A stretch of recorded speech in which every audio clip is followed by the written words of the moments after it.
Heads up, friends. The unofficial Shopify podcast is made by indie entrepreneurs for indie entrepreneurs and may contain material not suitable for all audiences, like swearing or economics. Listener discretion is advised.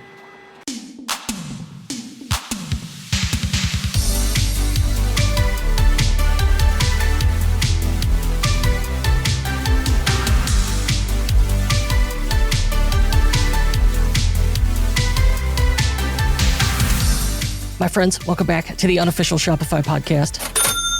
Today, we are going to talk about mushrooms. Yes, we're talking about mushrooms. We're talking about supplements. We've got another supplement episode. But all right, here's what's interesting. If you go on Google Trends and you do a search for mushroom, you see Google will give it a score 0 to 100. And it'll go from like mid 30s up to 75, 80 by this year. And it happens over the last like 3 years. And then if you do mushroom supplement, the change becomes even more dramatic. So clearly Google Trends is identifying a trend here, right? And that's a little bit of what I want to get into is like, how do these things happen? How do people get interested in, a particular, category? And then how do they make it a supplement? Well, to figure that out, we have a couple who has done just that.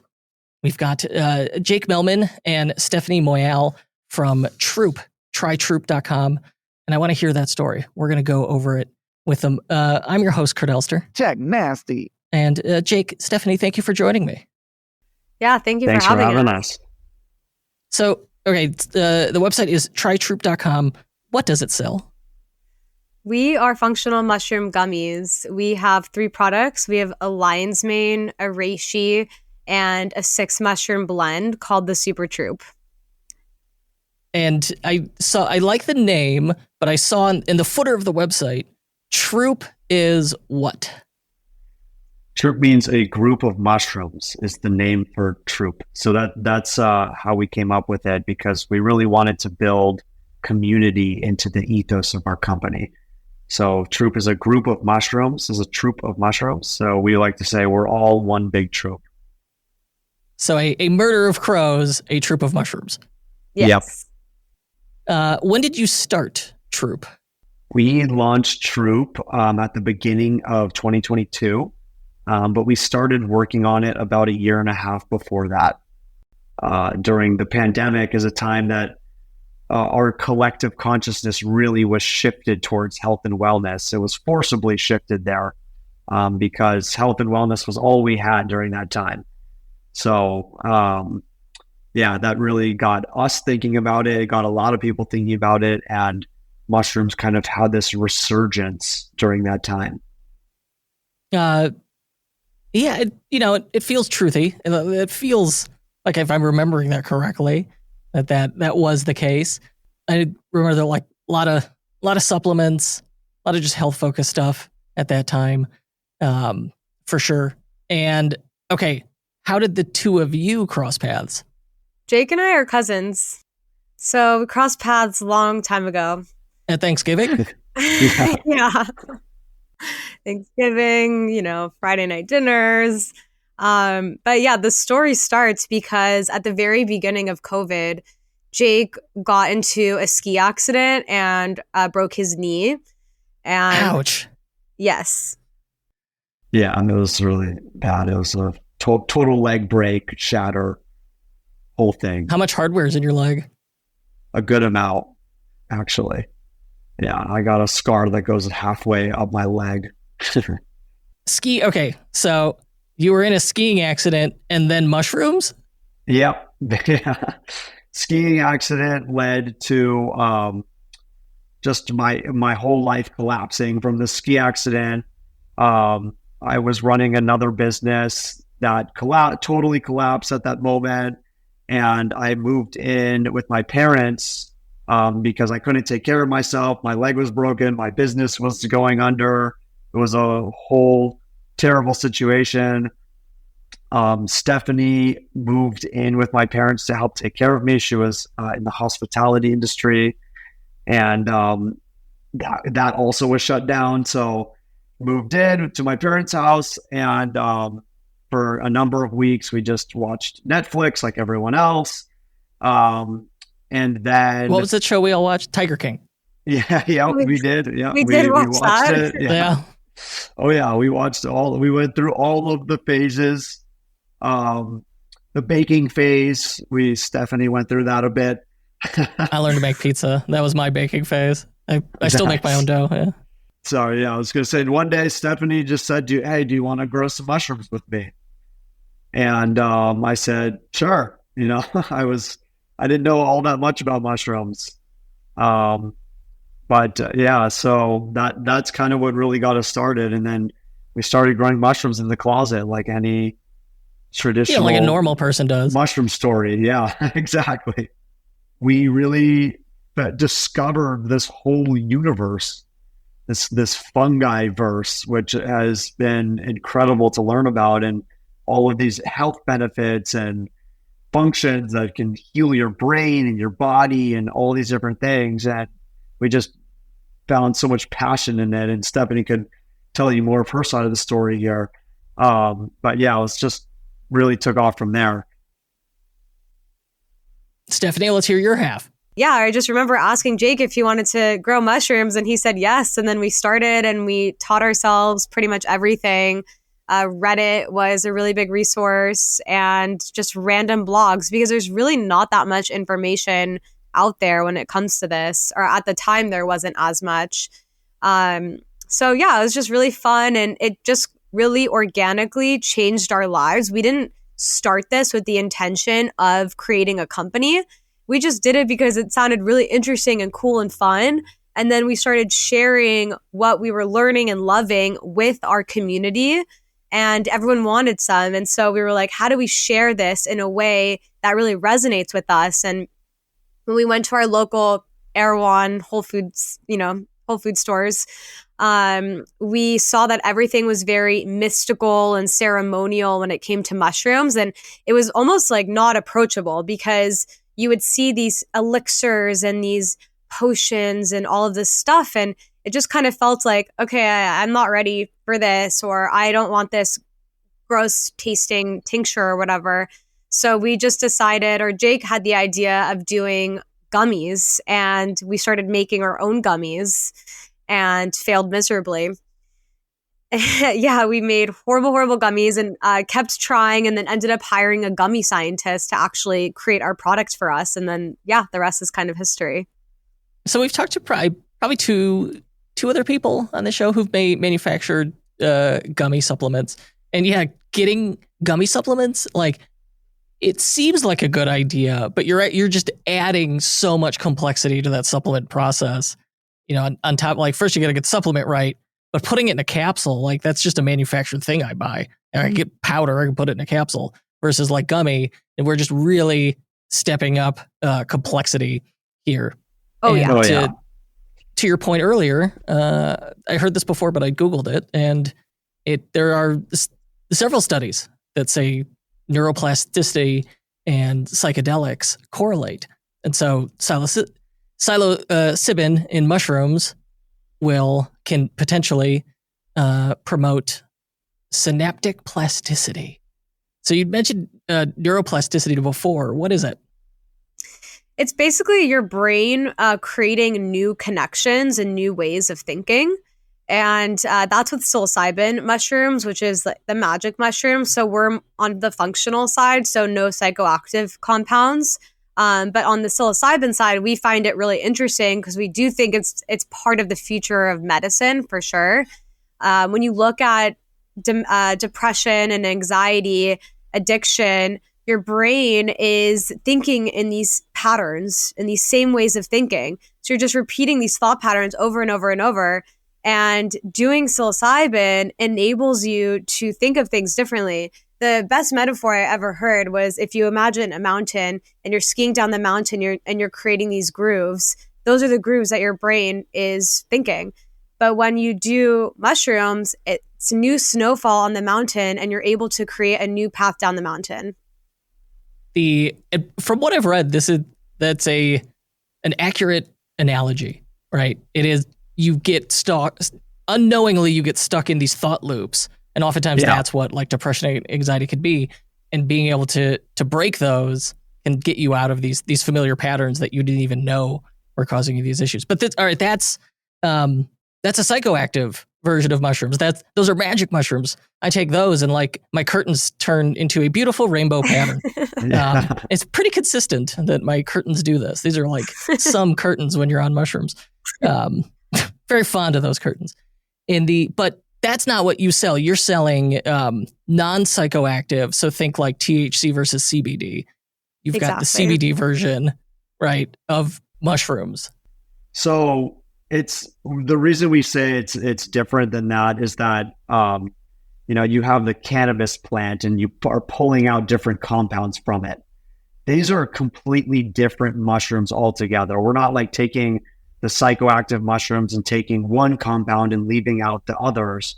These are totally different mushrooms. So mushrooms are actually not plants. This is a common misconception that people think mushrooms are plants.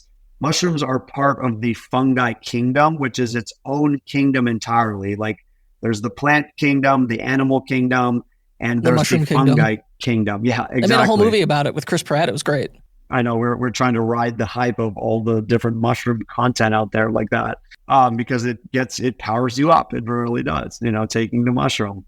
Yeah, these are completely separate mushrooms than psychoactive mushrooms. So for instance, like lion's mane is a mushroom that it actually looks kind of like a brain. It's shaped like a brain, and it's been used for thousands of years, actually, in medicines all around the world to reduce inflammation of the body, to improve focus, to improve gut health, all these different things that people have used these mushrooms for, that are not psychoactive, but they are really powerful in these powerful medicines. And yeah, they're completely separate from the psychoactive mushrooms. All right, let's go back. You're both at home. You're growing mushrooms in your parents' closet. How do we get to business out of this? You're like, all right, then you're like, we should put these in gummies. When is the business decision occur? By the time you're putting them in gummies, I have to think we're starting to try and build a product here. Yeah, we were building a product, but we never thought about it in terms of a business, honestly. We just wanted to have a product to share with our community because a lot of people wanted them. Yeah, I remember the turning point, actually. So Jake and I were just kind of continuing these steps, just serving our community, our friends and family with these gummies. And Jake actually was still working on his other company. And I went to go see one of my friends, and his dad is a very successful entrepreneur. And I was telling him about what we were doing and just, I said we were taking things really slow and just seeing what happened. And he said to me, you guys have a really incredible opportunity right now, and you have a really incredible product, and you need to run. Don't walk, you need to run. And I remember leaving his house and calling Jake in the car. And I was like, Jake, we need to run. We need to write a business plan and get this going, and we need to run. And he's like, oh shit, okay, let's do it. And so that was kind of the catalyst, honestly, of us really getting things together and making this more of a professional undertaking. You needed that external validation. Oftentimes it takes, you can have a thought, but we all second guess ourselves. We're all our own worst enemy. It took having someone, I assume you respected, who was a business person saying, yes, you should do this. And when you have someone, who's done the thing you're trying to do, go, yeah, do that. Suddenly, that it lights a fire, doesn't it? Yeah. Now, once you've said, all right, we're going to do this, let's make this a business. Where do you go from there? Right? You've got mushroom experience, belief and thoughts. You're trying to figure out gummies. And you've got someone you respect who believes in you. Yeah. What's next? So we wrote a business plan, and then we started working on how do we bring this product to life. So there's so many different components to this. There's the ingredients of the product itself. There's sourcing the mushrooms itself. We ended up going with a custom formulation because we wanted complete control and quality over all of our ingredients. And that proved to be extremely difficult. However, we did it regardless. I think looking back, we chose the path of most resistance, honestly.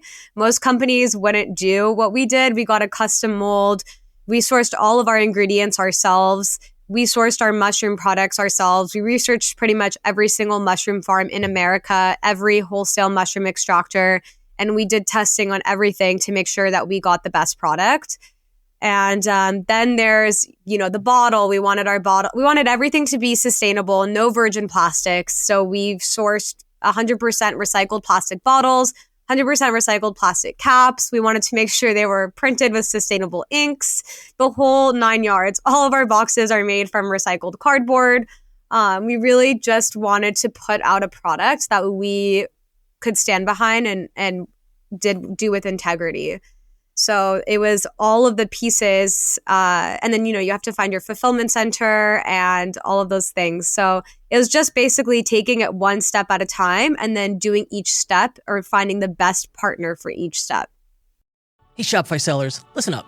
Get ready to unleash your creativity with the brand new landing page builder from Zipify Pages. This isn't just Zipify's biggest update ever. It's a revolution in building Shopify store designs. Say goodbye to clunky designs and hello to total customization. With Zipify's new builder, you're the boss of every pixel on your site. Drag, drop, swap elements, it's all in your hands to craft the most effective layout for conversions. Zipify Pages come straight from the founder of a $180 million e-com empire. These templates aren't just pretty, they've been tested in the arena with a 9-figure Shopify store. And it's easy to use. A few clicks and your product pages, marketing pages, blog pages, even your homepage will be looking sharp and conversion optimized for maximum sales. And because these templates are tested in a 9-figure Shopify store first, you know they actually work. So why settle for the standard when you can have a site that's uniquely yours?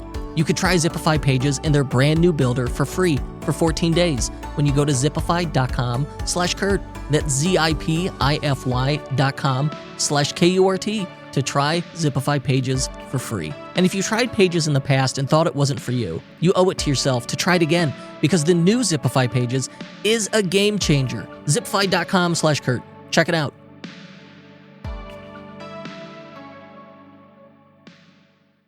So, all right, you got to source the mushrooms from mushroom farms.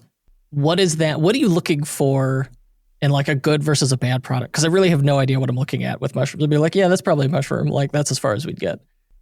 It's like the Wild West of mushrooms right now. Like, people are just putting all kinds of stuff in and calling it mushrooms.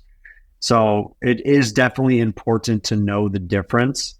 And that's something that we want to be educating people on. And since neither of us really came from e-com marketing backgrounds, we didn't know how to do that in the beginning. And now we're starting to finally learn and actually doing that customer education. But basically, some major differences that you want to look for are what's called fruiting body versus mycelium. I would say this is the first major difference you want to look for in a mushroom product. The fruiting body is the part of the mushroom that you would think of when you think of a mushroom. Like, it grows above the ground, you see it, it looks like a mushroom. And then underneath that is called the mycelium. And that is like the root structure of the mushroom. And the fruiting body grows on that root structure. So in the wild, that's usually underground. It's these massive areas of mycelium that grow underground and that pop up these little fruiting body mushrooms. So what a lot of companies have done now is they will grow mushrooms.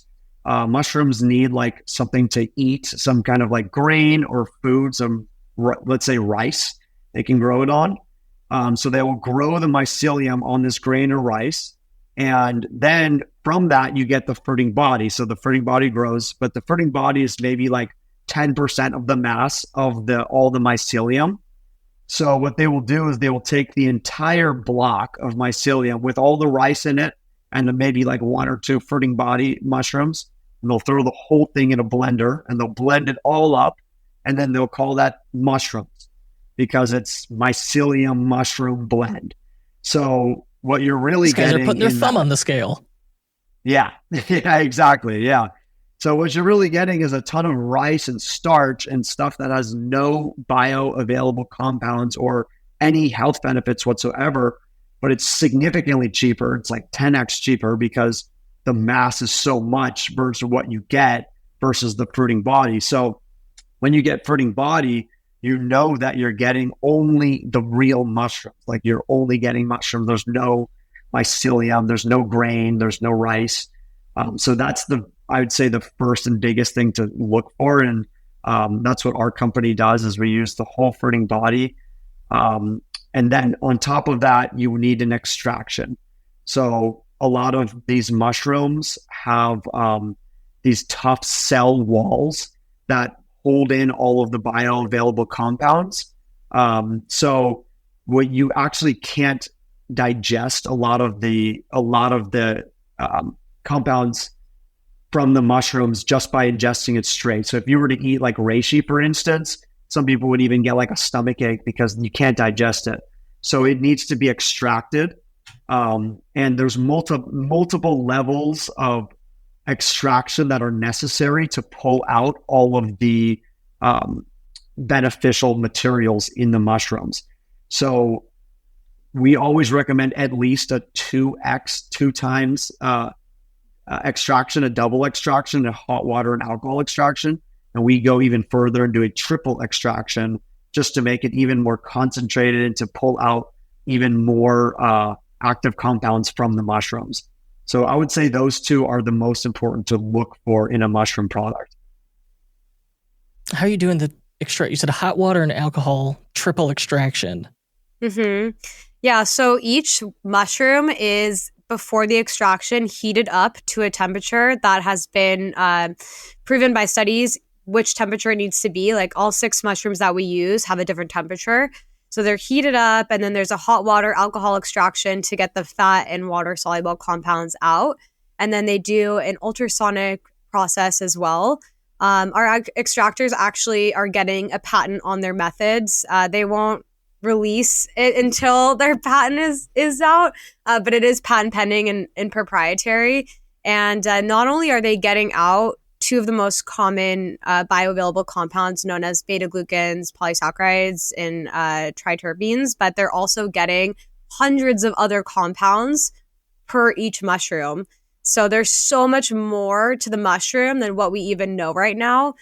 The testing industry of mushrooms is evolving every day because we're constantly learning new things to test about mushrooms and all of these new bioavailable compounds. So we got to source a quality mushroom, which also includes we can't have filler with it because we need the core product because we're interested in, we're putting this into gummies. We need to extract the good stuff, but we need to do a broad full spectrum extraction if possible. So, and without destroying the things we're extracting. Exactly. So, I don't know, hot water at 175 degrees Fahrenheit sounds about right. Exactly. With like water alcohol mix. Then once we get that, we have our active ingredients. Now you've got to get that into a gummy. How big a pain in the ass is that? Huge. It's a huge one, actually. Huge. Yeah, it would be much easier to just sell this straight. Like you said, we just put this in a capsule. But then it would be, or sell it straight, then it would be the tincture. Then it would be a tincture. That's intimidating. Yes. And inconvenient to measure and dose. Yeah, and just doesn't taste very good. Probably not. So we went through maybe 6 manufacturers within a year before we landed on the one that we're currently with. It almost crippled us. We almost went out of business with all of these different horror stories. We had our first company tell us that they were going to be able to do it, no problem. And then, we were waiting for like 6 months, and then they needed a special piece of equipment, and then the equipment came and they still couldn't do it. So we left them, and it's just a huge saga. And we actually That's how a lot of people's manufacturing experiences go. I mean, yeah. Heard similar stories on the show many times. It's like it's so hard. It's so hard because when you're small, these companies don't really care about you. And when you're doing a custom formula, we're doing it on such low quantities that it didn't, incentivize these manufacturers to put us first. They didn't really care about us. unless you're ordering millions and millions of pieces, you're kind of nothing to these companies. So you have to find someone that actually believes in your vision and cares about your product, which is what we finally did. But at first, I mean, we got courted by a company. They wanted us to go to them. They found us, and they ended up signing a huge mushroom competitor and completely taking us off their production queue without telling us. And we were waiting for a month, sold out of product, just waiting for them to make it. And they were meanwhile producing our competitors' products. And this is not an unusual, like it's bad. It sounds bad, but it's not an unusual story for people who've been, in similar positions working with manufacturers. How'd you finally find one that's good? You said it was like number 6. So we didn't know this, but there's actually brokers in the industry that help you find manufacturers. So I had reached out to a friend who has a mushroom farm, and he said he knew someone, and he was acting as a broker. I didn't realize that he was trying to actually make money off of our deal. So he upsold us on the bottle cost. But then I forget. Oh yeah, we had another manufacturer. It's so convoluted, but we had another manufacturer who wanted to help us but couldn't. And he said, go to this company. They should be able to help you. And then that company was like, oh, I just got your PO, your purchase order on my desk. This is the price that I can give it to you for. And it was cheaper than my friend who had referred us. So luckily, we got to the source. But yeah, it's been good ever since. But we really worked for it. And that's really like, you had to go through just trials of, hey, everything, they say they could do it. We think they could do it. The samples look good. Go. And then it's, it's like, oh, well, you got to wait. Oh, we missed that deadline again. Oh, we need this. Oh, well, we have to manufacture for someone bigger than you. So you just got bumped. And like, you go through those. By the time the third round, you're like already looking for the next manufacturer. And not only that, but you're shipping all of your stuff everywhere. All your ingredients, because we also use all custom ingredients, which was also a nightmare. So we're like shipping our custom ingredients back and forth across the country, manufacturer. Yeah, our bottles and our stupid molds that we use. Oh my God. Oh, yeah. How much did the molds cost to get made? I'm embarrassed to say it out loud. Yeah, it was like $30,000, and we're the only company with molds in the entire industry because and it makes sense. Why? Because they're so difficult to use. It's extremely difficult to have a custom shape of your gummy. So our gummies, you'll see, have this little mushroom stamp on them. On every it looks gummy. good. Yeah, thank you. I appreciate that. Yeah, it has cost us hell to get that. And what we really wanted at the beginning, why we did that was because, like I said, it's the Wild West of mushrooms and people are just putting garbage in their products. So we wanted a literal stamp on every gummy showing that, hey, if you see this stamp, it means there's quality mushrooms in here. So when you see this stamp, you're getting high quality, trusted, tested mushrooms. And that was, an extreme challenge to do. Because every manufacturer just wants to use their own molds that they already have that fit their setup. And it's way cheaper and easier to just use the standard gummies that they already have. And that's why everyone else everyone else in the mushroom gummy industry right now has the same gummy. They're actually using almost all of them, the exact same gummy. Not even like a different formula, the actual same gummy, and they just brand it differently. And so we're like the one and only company. We have our own custom molds and flavors and everything. So we hope customers will see that at some point here. So hopefully, you never know. Well, it's up to you to tell the story. What's so hard about it? Yeah, we've not been very good at storytelling as of yet, but we're starting to really get into that and share our journey. Today's episode is sponsored in part by IntelliGems, the game-changing A/B testing tool for Shopify merchants aiming for peak profitability. Think about all the effort and time and resources and energy you pour into driving traffic to your store. IntelliGems is your key to strategic, data-driven decision-making. With IntelliGems, you're not just tweaking your store, you're unlocking understanding to find out what really resonates with your customers. Test everything, from your site's theme to your pricing strategy. It's about understanding what works and what's fluff. This isn't just about changing a color scheme or adjusting a price tag. It's about real-time insights that directly impact your bottom line. Join over 1,000 Shopify merchants who've already optimized their stores with IntelliGems. It's fast to set up, and the results speak for themselves. Stop guessing. Start optimizing. Visit intelligems.io/Kurt. Use code KURT, K-U-R-T, for your discount, and transform the way your Shopify store performs today. You have the Shopify store, trytroop.com. Do you also sell on marketplaces?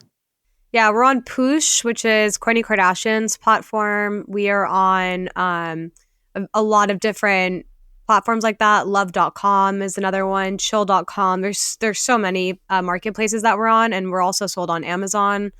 And then we have some retail in Southern California as well. Oh, we got retail going on as well. Yeah, we quickly learned not to expand that too fast. Yeah. What's the struggle with retail? It's just such a volume play. You really have to be selling in such large quantities, and you have to go into a big store like Whole Foods, for instance. You need brand recognition because they'll require you to sell a certain amount of product a month. So you need people going and looking for your product or having seen your product and having some sort of brand identity, because you need to support a certain velocity, like people buying X amount of products per month. So we decided... Yeah, they want that sell-through rate. Yeah. And if you don't meet it, they're like, okay, get off the shelf. Exactly. Yeah. And so we actually never even tried to go into those larger stores because we wanted to be prepared. And you have to also give out so much free product when you go into those stores. You have to free fill. So your first order, usually you have to give for free to the stores. And that could be like hundreds of thousands of dollars of inventory free that you must fill their stores. Man. Yeah. And then you have to pay for marketing as well. You have to pay a marketing budget to the stores. So we heard very early on that this has crippled other direct-to-consumer brands. So we decided we were just going to go to some strategic Southern California retailers because that's where we are. We're both in LA. And Jake and I have done so many in-store demos where we bring our setup to the stores and we talk to customers and we share our story, share about the product. And it's really impactful. However, it's very difficult to scale that and it's expensive to scale that. So we wanted to keep it very, very small. So then as we scale digitally and our brand presence grows, then we can start to transfer that to in-store retail presence. I love when people get to go sell their product in-store, not in-store, like at events usually, face-to-face. Yeah. What are some of is there anything that has surprised you that you learned when you get to talk to people one-on-one, face-to-face like that about your product? That's a good question. I guess it wasn't really a surprise, but the amount of people who ask, are these psychedelic? And I was like, would I be giving this to you in a store on a Tuesday afternoon if they were psychedelic? Which I always found interesting. But yeah, that's the number one thing that people wonder, is this psychedelic mushrooms? I'm like, unfortunately not. I wish I could be, but not yet. And on your homepage, I see that is that's an FAQ question, I believe. Yeah.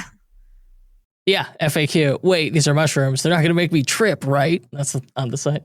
Yeah, I imagine you get that a lot. Oh, yeah. Yeah. So how did you... I think the hard part is going 0 to 100. How do you get the first 100 orders? Like where's the first order coming from? Early on, how'd you get the word out? I think it's a lot of the network effect. I mean, we have a huge family.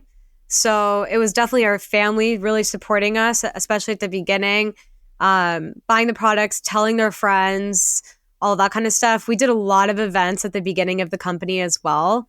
Like Jake said, we did not come from e-com background, so we got to the online advertising game later than looking back we probably would have done. But focused all on e-com if we could go back.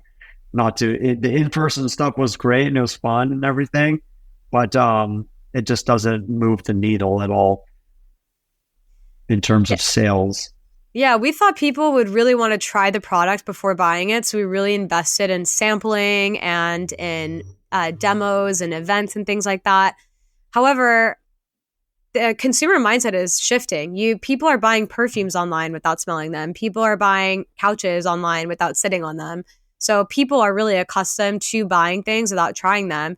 And we do have a money back guarantee on our website. So if you don't like it for any reason, we'll refund you. So it's a risk-free purchase. And so, yeah, we learned that. I mean, the thing that I will credit us to is that we failed a lot, but we fail fast.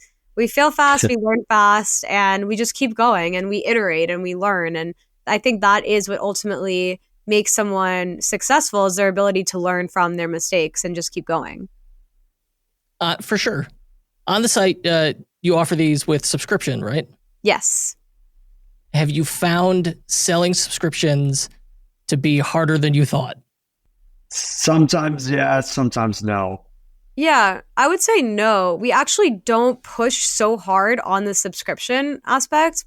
People opt for it. We have a really great retention rate with our customers, which is showing us that customers love our product. They stay with us for over 6 months and on average, which is huge for the industry. And yeah, we just have I think it's been more of a natural thing that we do want to push a little bit harder. It just represents such a larger commitment. So it's like a much bigger ask of the customer subscription versus one-time purchase. So I think it's harder than people realize to sell subscriptions, but a consumable good that you like for the right person, the convenience of that subscription is like an absolute must-have. What do you know what app you use for subscriptions out of curiosity? We use Recharge. Recharge? The classic. Yeah. That's a big one. The classic, yeah. Any other beneficial Shopify apps or tools? This site looks really good. Thank you. I built it. Oh, really? I assumed this was an agency that did it. So excellent job. Just pick up and learn. That's basically all this business is. You just literally pick something up, learn it, and then do it. I think it's necessary. And I think it was only until like I actually learned how to build the website myself when the website started performing well. We did have like an agency doing it before, and it was not working. It was full of bugs and issues and everything. And then when I started doing it, I was able to actually like really learn what we needed and how the actual website funnel worked and all the different apps. And yeah, there definitely are some incredible apps. Like I would say Rebuy is I was going to say, yeah. I just added an item to cart, drawer cart popped open, and I know it well. I was like, that's Rebuy Smart Cart. Yeah. Rebuy, I would say is, for any listeners, is the single essential tool that you must have on your Shopify store. It will significantly increase revenue and average order value and everything. Other than that, I'm trying to think of any other ones that are like really critical. What about that one that texts the customers Lively or Lifetimely or something like that? Oh yeah, that one is pretty good. There are a number of solutions doing this now, but it's like an anonymous abandoned cart text message company that called Live Recover. You know them? Yeah, no, I've not personally used it, but other people have been like, oh, have you seen this? This is really good. What does it do exactly? Let's just go ahead and give them the free plug while we're here. Sure. Yeah. If they hear this, maybe they can give us a discount. But they basically they have a massive data set. They probably work with a data provider, and they match, like when someone comes with cookies on, they match their web presence to this other data provider, and that allows them to get their phone number in a way that they've already consented to receive marketing on that phone number. And so they will then be able to send a text message to that person. So if anonymous visitors on your website and they go to checkout, and then the abandoned cart. It's not everyone, but it is some people. So they will send them an SMS message and just say like, hey, this is blank from Troop. Like, are you interested in this product? Let's see if we can get you a discount. And it has honestly a really good conversion rate. I think it's like 18% of the people that they message come back and convert. So it's been really great, but we're now trying out some new solutions for this. We apparently could send even more abandoned carts, and we'll see. But so far, the new solutions have not panned out. So this one's been good, yeah. Yeah, it's a category called customer identity resolution, where like through a data broker, they're able to figure out like, yeah, this is probably who this is. And like retention.com will do it with email. And so we've done that, and that it's been successful. And so I would assume that Live Recover would be similarly successful. That makes sense. Currently, what do you find? How do you market the products? Like, what do you find are the general effective channels or strategies here? Really, Meta is the biggest channel for sure. Like, we all live and die by Zuckerberg. Yeah, he holds our lives in his hands for real. And when the algorithm changes, like the CPMs or the cost to reach 1,000 people goes up, like our efficiency immediately decreases. So it really is so just in the hands of the algorithm, which is like the worst part about this, is that it is so much in the hands of the algorithm. So that is another reason actually why we're going on all of these podcasts, is to like start getting word out to a different group of people, educated listeners, who are willing to like spend an hour listening to and learning about something versus like the quick meta, like take this and you'll feel this, because I do see, and it's across the industry, that the efficiency of meta ads is declining all the time, and it's getting harder and harder to be successful on meta.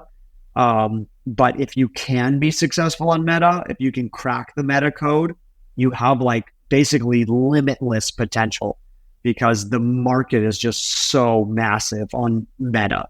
So if you can crack that, you can just literally one click jump from 100,000 a month to 1 million a month to 10 million a month, basically. And there's just so much available market. So that's what we've been focusing basically our entire efforts around lately, is to cracking the meta code. A lot of trial and error. How's it been going for you? Trial and error. Yeah, it's grueling. It's just like funnel hacking and tweaks, and you need the right landing page with the right message, with the right ad, with the right audience, and there's like a million things to test per test, and so you just gotta make your way through. Keep going. And when you do better on Meta, you do better on Amazon, you do better across all your different platforms. So it really is the crown jewel. Yeah. So in 5 years from now, where do you see this going? We want to be the household name of mushroom products.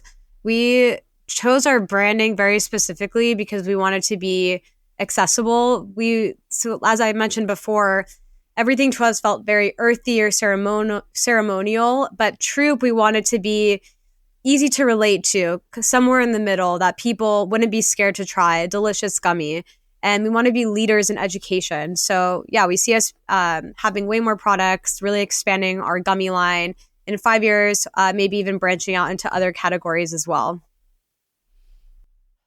I have faith. I mean, if you've gotten this far, this thing looks really, the product looks good, it sounds good, and you faced quite a few challenges along the way that you were able to get through. So yeah, I see no reason why you can't keep going.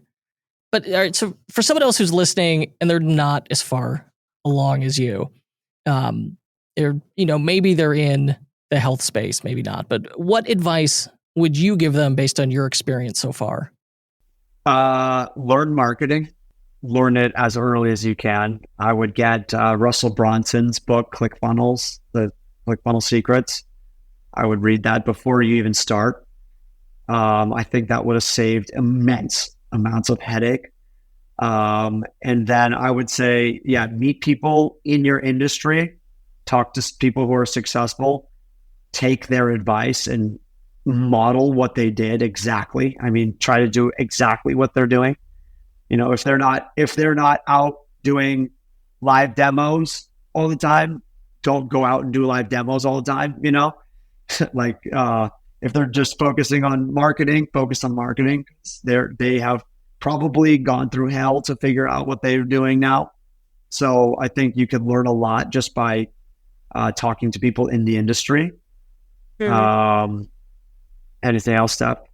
Yeah, I would say choose one thing and do it well. We try to do everything at the same time. Organic Instagram, organic TikTok, paid TikTok, all these meta ads. Definitely pick one channel and master it and then move on to the next channel.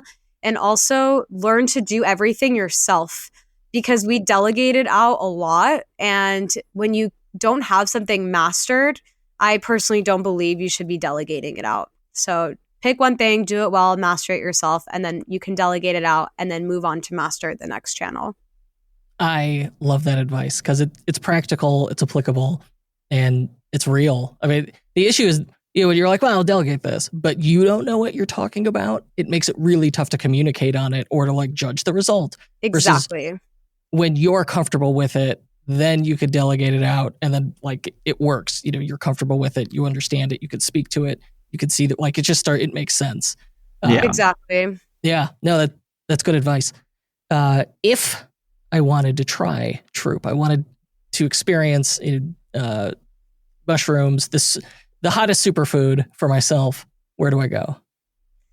Trytroop.com. So TRYTROOP.com.